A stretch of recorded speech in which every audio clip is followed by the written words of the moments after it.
DPM lina kazi gani kwenye nyumba?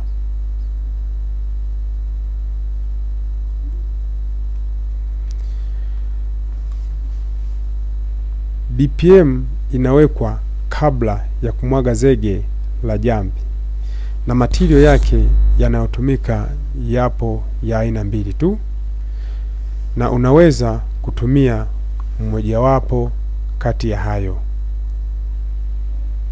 Matirio hayo ni karatasi la nylon ambalo ni maalum kwenye ujenzi. Haya karatasi yapo mengi, yanauzwa katika maduka mbalimbali, ikiwemo maduka ya vifaa vya ujenzi na baadhi ya maduka yanauza vifaa vya majumbani na hospitalini.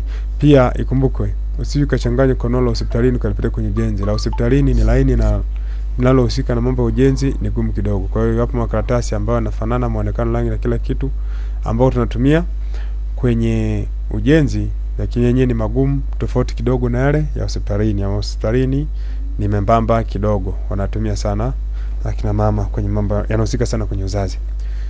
Hayo ndio unaweza kuitumia, au unaweza kutumia karatasi la lami na matumizi yake hutandikwa.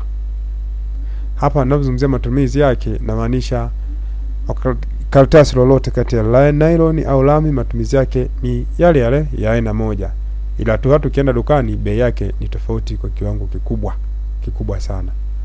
Kwa hiyo unaangalia lile ambalo wewe unaweza nalo au linalopatikana kirahisi katika eneo lililopo. Matumizi yake hutandikwa eneo lote lililojengwa msingi na kumwagwa zege eneo lote.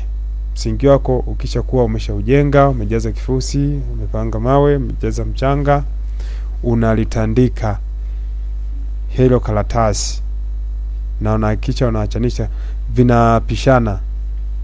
Kati ya karatasi na karatasi zinaingiliana kwa pana sentimita 20.